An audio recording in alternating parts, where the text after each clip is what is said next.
ಇದು ವಿಮಾನದ ಇತಿಹಾಸದ ದೊಡ್ಡ ಹಿಸ್ಟ್ರಿ. ವಿಮಾನ ಹಾರಿದರೆ ಗುರಿ ತಲುಪಬೇಕು ಅಂತ ನಾವು ನಂಬ್ತೀವಿ. ಆದರೆ ಒಂದು ವಿಮಾನ 239 ಜನರೊಂದಿಗೂ ಹಾರಿದರೂ ಇಂದಿಗೂ ಪತ್ತೆಯಾಗಿಲ್ಲ. ಇದು ವಿಮಾನದ ಇತಿಹಾಸದ ದೊಡ್ಡ ಹಿಸ್ಟ್ರಿ. ಮಲೇಷಿಯಾದ ಏರ್ಲೈನ್ಸ್ ಫ್ಲೈಟ್ MH370 2024 ಕೋಲಾಲಂಪುರ್ ಮಲೇಷಿಯಾನಿಂದ ಬಿಜಿನಿಂಗ್ ಚೈನಾಗೆ ಹೊರಟಿತ್ತು.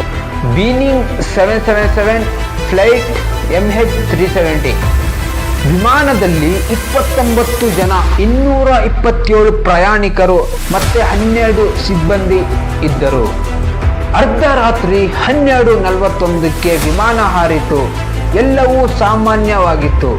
ಹಾರಿದ 1 ಗಂಟೆಯಲ್ಲಿ ರಾತ್ರಿ 1:21ಕ್ಕೆ ರಾಡಾರ್ನಿಂದ ವಿಮಾನ ಕಾಣೆಯಾಯಿತು. ಕೊನೆಯ ಮಾತು ಗುಡ್ ನೈಟ್ ಮಲೇಷಿಯಾದ 370.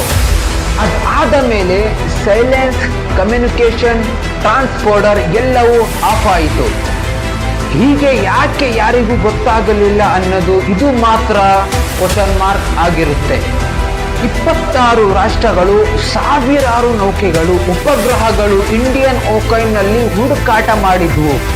ಸಾವಿರಾರು ಕೋಟಿ ಖರ್ಚು ಮಾಡಿದರೂ ವಿಮಾನ ಪ್ರಯಾಣಿಕರು ಇಲ್ಲಿವಾಗ ತನಕ ಪತ್ತೆಯಾಗಲಿಲ್ಲ. ಇದು ಕೂಡ 2ನೇ ಕ್ವಶನ್ ಮಾರ್ಕ್ ಆಗಿರುತ್ತೆ.